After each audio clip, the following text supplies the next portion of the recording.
তো সবগুলো হয়ে গেছে। আর মাত্র এক প্যাকেট দুধে কতগুলো। নমস্কার বন্ধুরা, মৌমির চ্যানেলে তোমাদের সবাইকে স্বাগত। চলে এসেছি আর একটা নতুন ভিডিও নিয়ে। তো কালকে গণেশ পুজো বন্ধুরা, আর গণেশ পুজোর অগ্রিম শুভেচ্ছা জানিয়ে আজকে কিন্তু আমি ভিডিও শুরু করছি। আর আজকে একাই ভিডিও করতে হবে বন্ধুরা, ঠাকুমা নেই, ঠাকুমা গেছে এক জায়গায় ঘুরতে, বেশ কিছুদিন আসবে না। তো আজকে একদম সহজ একটা সন্দেশ রেসিপি নিয়ে চলে এসেছি গণেশ পুজো উপলক্ষে। আর সন্দেশটা হচ্ছে গুজিয়া সন্দেশ। আর গুজিয়া সন্দেশের জন্য যা যা লাগে আমি এখানে নিয়ে চলে এসেছি। এখানে নিয়েছি এক প্যাকেট দুধ, একটু গুঁড়ো দুধ, একটু ময়দা আর চিনি। এই মাত্র কয়েকটা উপকরণ দিয়ে কিন্তু আজকে সন্দেশটা একদম সহজ পদ্ধতিতে দেখাবো। তো ভিডিওটা স্কিপ না করে পুরোটা দেখার অনুরোধ রইল। উনুনটা জ্বালিয়ে দিয়েছি আর একটা ননস্টিক কড়া বসিয়ে দিয়েছি। এবারে কড়াতে আমি সামান্য ঘি দিয়ে দেবো, একদম অল্প পরিমাণে ঘি দিয়ে দেবো।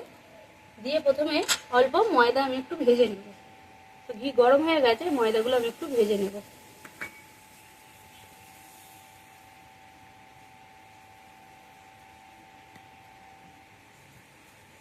হালকা করে ভাজবো, শুধু ময়দার কাঁচা গন্ধটা যাতে না থাকে সেরকমভাবে ভেজে নেব।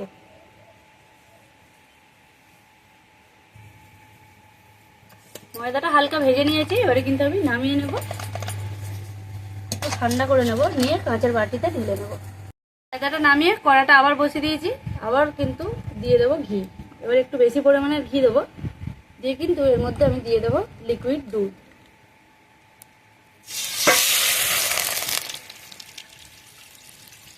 উনুনে বন্ধুরা ননস্টিক কড়া কিন্তু খুব তাড়াতাড়ি গরম হয়ে যায়।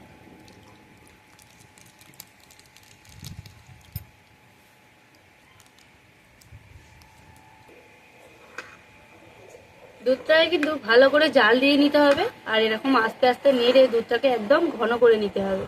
তো ঘি আর দুধ একসঙ্গে মিক্সড হয়ে গেছে, এবারে কিন্তু অনবরত নাড়তে হবে এইভাবে।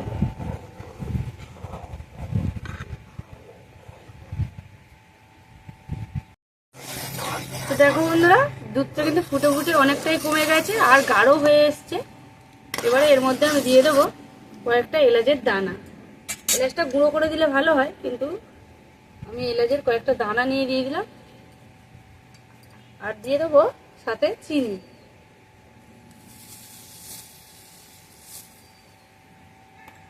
দিয়ে চিনিটাকে আবার ভালো করে গলিয়ে নেব।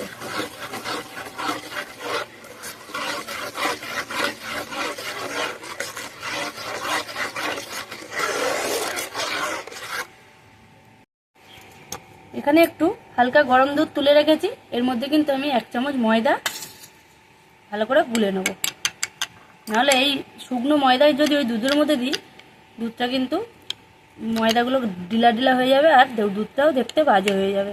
এইভাবে যখনই ময়দা দিতে হবে এইভাবে দুধে গুলে দিতে হবে, বা গরম জলে গুলে দিলে তাহলে আর ডিলা পাকাবে না।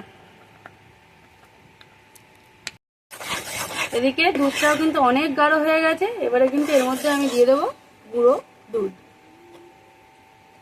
দিয়ে ভালো করে নাড়তে থাকবো।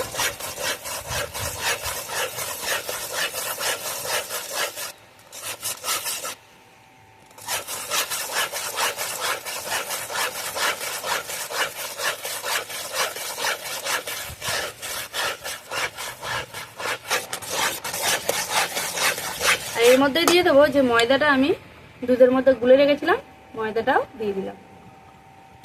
দিয়ে এবারে সব একসঙ্গে ভালো করে নেড়ে নেব।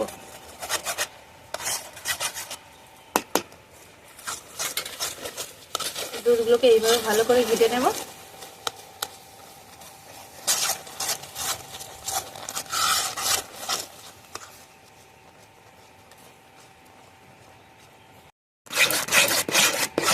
এইভাবে এবারে নেড়ে নেড়ে কিন্তু পুরো শুকনো একটা ডো তৈরি করে নিতে হবে, আর অনবরত নাড়তে হবে বন্ধুরা। এবারে কিন্তু আর খুন্তি রাখলে হবে না।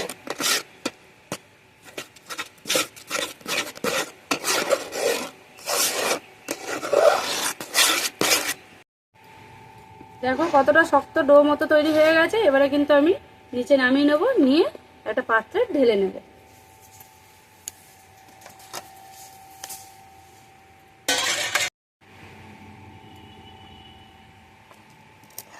এবারে আমি এইভাবে খুন্তির সাহায্যে একটা ছোট স্টিলের থালার মধ্যে এইভাবে দিয়ে ঠান্ডা করে নেব।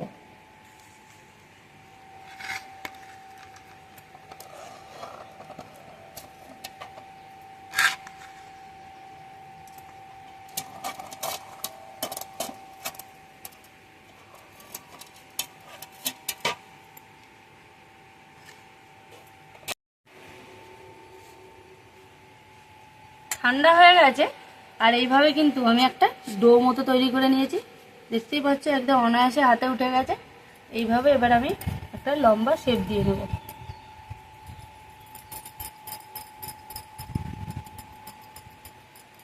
দিয়ে ছোট ছোট করে এইভাবে গোল গোল করে নেব।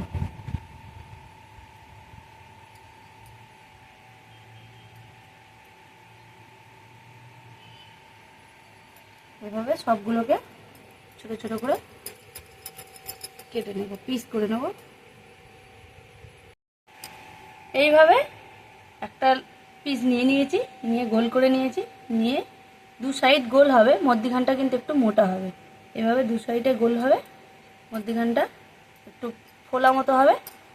এবারে আমি এইভাবে প্রদীপের মতো একসঙ্গে এই হালকা করে চেপে দেবো। তো হয়ে গেছে আমার গুজিয়া আসছে। এবার আমি একটা প্লেটে রেখে দেবো।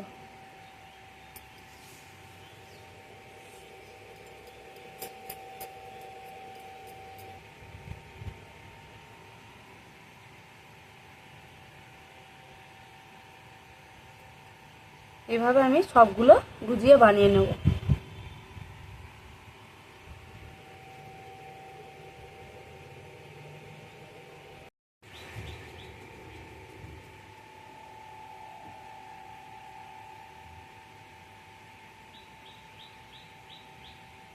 তো সবগুলো হয়ে গেছে। আর মাত্র এক প্যাকেট দুধে কতগুলো সন্দেশ হয়েছে দেখো বন্ধুরা, গুজিয়া সন্দেশ। আর এগুলো কিন্তু যত ঠান্ডা হবে তত কিন্তু শক্ত হয়ে যাবে, আর খেতেও কিন্তু সুস্বাদু হবে। তো বন্ধুরা, যে কোনো অকেশানে বা ছোটোখাটো পুজোতে এরকম বাড়িতেই কিন্তু গুজিয়া সন্দেশ বানানো যাবে বন্ধুরা। আর একদম সহজ পদ্ধতিতে একদম অল্প সময়ের মধ্যে কিন্তু গুজিয়াটা আমি বানিয়ে দেখিয়েছি।